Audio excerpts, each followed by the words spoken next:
Halo semuanya, baik pada kesempatan ini saya akan melakukan sebuah praktikum atau percobaan tentang hukum Archimedes. Nah, supaya kita bisa memahami kegiatan dari praktikum pada kesempatan ini, saya akan menjelaskan terlebih dahulu tujuan dari praktikum ini. Nah, yang pertama, agar kalian semua bisa memahami apa itu konsep dari hukum Archimedes. Yang kedua, agar kalian bisa memahami bagaimana pengaruh dari sebuah gaya apung yang mempengaruhi sebuah benda yang diselupkan dalam sebuah fluida, sehingga benda tersebut bisa mengalami terapung, melayang, dan tenggelam. Nah, pada kesempatan ini terlebih dahulu saya ingin menjelaskan bahan-bahan yang perlu disiapkan dalam praktikum kali ini. Nah, di sini yang pertama ada sebuah botol bekas, di mana botol ini merupakan botol plastik yang sudah bekas dan saya bisa memanfaatkan botol ini. Ini juga sebagai pelajaran kepada teman-teman semua. Kalau misalnya mau melakukan praktikum, jangan merasa sulit atau sulit untuk mendapatkan bahannya. Kalian bisa memanfaatkan barang-barang bekas yang ada di sekitar kalian. Yang kedua, di sini ada 3 buah telur. Terus ada 1 bungkus garam dapur, ada air, dan ada gelas ukur. Nah, fungsi dari gelas ukur ini nanti kita akan mengukur bagaimana volume dari air yang akan kita tuangkan ke dalam ketiga wadah ini. Oke. Langkah yang pertama yang kita lakukan yaitu menuangkan air dalam gelas ukur dengan volume 400 ml.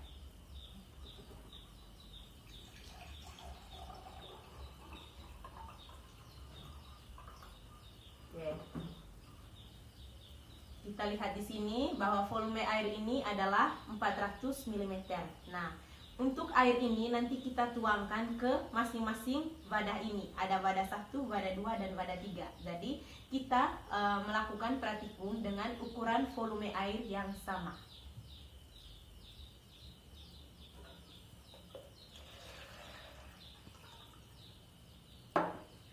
Oke, yang kedua.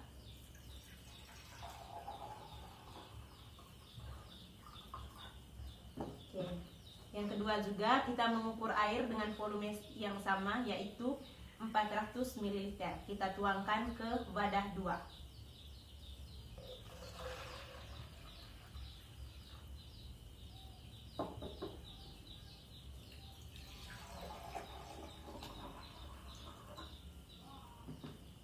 Dan yang ketiga, volumenya juga 400 ml, kita tuangkan ke wadah 3. Oke. Langkah yang selanjutnya yaitu di sini ada sebungkus garam. Nah, di sini kita akan tuangkan garam ini ke 2 wadah, yaitu di wadah 2 dan wadah 3. Namun ukurannya berbeda.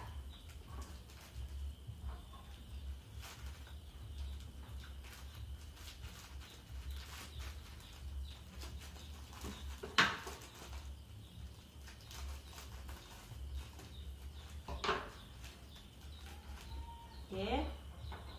Untuk wadah 2 kita tuangkan 2 sendok garam dapur. 1, 2.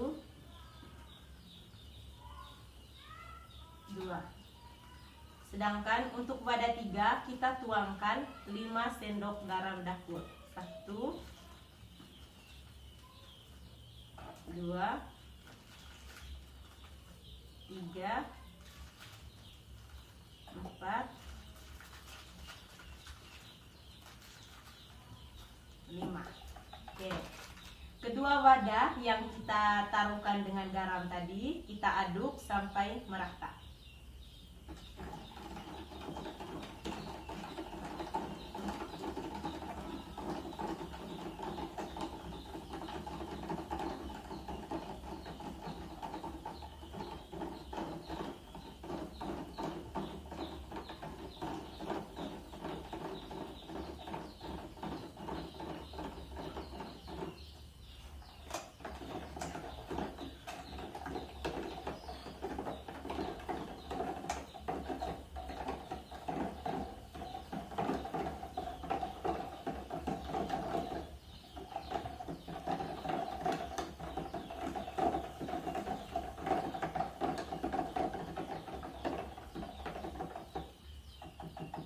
Oke, kalau sudah selesai, langkah yang selanjutnya kita akan meletakkan 3 buah telur ini ke dalam ketiga wadah yang sudah ada di depan ini. Oke, untuk yang pertama, wadah pertama ini berisi air biasa atau air bersih tanpa dicampurkan dengan garam. Sedangkan wadah yang kedua kita memasukkan 2 sendok garam, dan wadah yang ketiga kita memasukkan 5 sendok garam. Nah, kita akan mengamati bagaimana keadaan yang terjadi pada telur yang kita letakkan di dalam ketiga wadah ini. Oke, dari wadah yang pertama.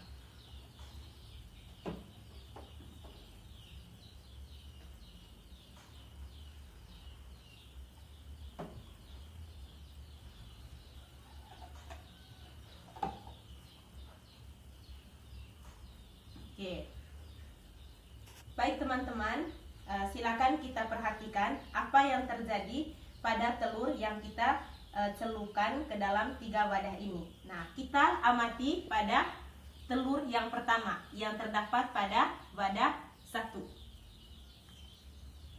Oke, kita bisa melihat di sini bahwa telur yang ada di dalam wadah 1 yang tidak dimasukkan dengan garam itu mengalami tenggelam. Nah, alasan kenapa sampai telur ini bisa tenggelam karena berat dari telur itu lebih besar daripada berat dari atau gaya angkat yang terjadi pada fluida ini, atau dengan kata lain, rho benda lebih besar dari rho zat cair. Oke, sekarang kita melihat pada telur yang kedua. Kita melihat bahwa telur yang kedua ini mengalami fenomena melayang. Nah, kenapa sampai mengalami melayang? Karena di sini kita bisa memahami bahwa garam memiliki pengaruh pada zat cair atau fluida yang kita masukkan, sehingga fluida ini mengalami kepekatan menjadi rho fluida atau rho zat cairnya ini sama besar dengan rho dari telur, atau massa jenis telur sama dengan massa jenis dari fluida.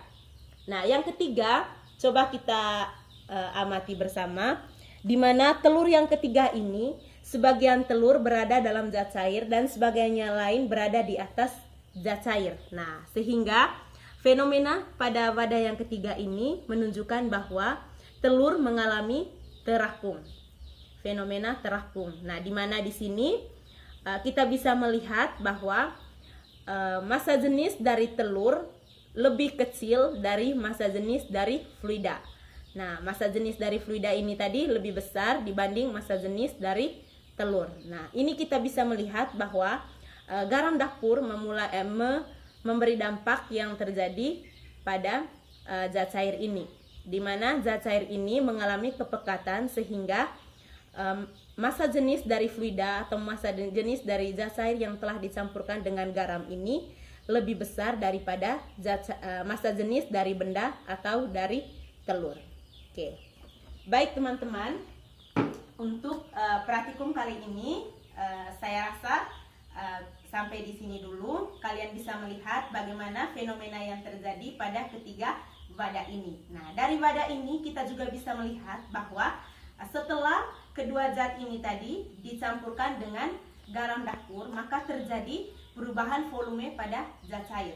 Nah, zat cair yang kedua memiliki volume yang sama besar dengan volume benda, sedangkan zat cair yang ketiga karena dia ditambahkan dengan 5 sendok garam mengakibatkan volume dari zat cair yang ada pada wadah 3 ini lebih besar, sehingga menyebabkan gaya angkat ke atas yang dialami oleh benda juga semakin besar dibandingkan dengan berat benda atau berat telur yang dimasukkan. Oke, baik teman-teman, untuk kegiatan praktikum pada kesempatan ini sampai di sini dulu. Nah, selanjutnya saya akan memperagakan atau menunjukkan kepada kalian ada sebuah media pembelajaran. Nah, di sini saya memanfaatkan alat-alat bekas, yaitu ada gabus. Gabus ini saya ambil dari sekolah, kebetulan tidak digunakan, saya manfaatkan. Terus ada beberapa kertas. Nah, kertas ini adalah kertas bekas yang sudah tidak dipakai dan saya fungsikan kertas bekas tersebut. Nah, Supaya teman-teman lebih paham terkait dengan makna dari kegiatan praktikum kita kali ini, di sini saya menunjukkan sebuah media pembelajaran yang berisi tentang bagaimana sih itu bunyi dari hukum Archimedes berdasarkan kegiatan praktek yang sudah kita lakukan. Di mana di sini bunyi dari hukum Archimedes yaitu jika suatu benda diletakkan di dalam fluida, baik sebagian atau seluruhnya, akan mengalami gaya Archimedes atau gaya angkat ke atas yang besarnya itu mendapatkan gaya Archimedes sebesar fluida yang dipindahkan dan arahnya itu menuju ke atas, sedangkan arah berat dari benda itu arahnya ke bawah. Nah, di sini ada masing-masing fenomena yang terjadi pada hukum Archimedes, yaitu ada terapung, ada melayang, dan yang terakhir ada tenggelam. Di sini ada juga contoh gambar di mana keadaan telur tadi saat kita saat mengalami tenggelam, di mana keadaan telurnya itu berada di dasar wadah, sedangkan saat benda mengalami melayang, keadaan benda atau telurnya itu berada di tengah-tengah wadah, dan yang terakhir saat benda mengalami terapung, dia berada di atas zat cair. Nah, kita bisa lihat di sini dan ada persamaan yang ada pada fenomena terapung, melayang, dan tenggelam. Nah, di sini saya juga memberi gambar dari Bapak Archimedes, yaitu Bapak yang menggagas tentang hukum Archimedes ini. Biar teman-teman bisa tahu yang kita pelajari selama ini itu hukum Archimedes, tapi kita tidak tahu kira-kira Bapak Archimedes itu yang seperti apa. Nah, di sini saya memberikan gambar, ini adalah Bapak Archimedes yang menggagas hukum Archimedes. Nah, di media pembelajaran ini saya juga mencantumkan beberapa kata mutiara atau kata ajakan supaya nanti peserta didik akan menjadi lebih semangat untuk mempelajari materi tentang hukum Archimedes. Oke, untuk kegiatan pada hari ini sampai di sini dulu. Terima kasih atas perhatiannya dan selamat siang.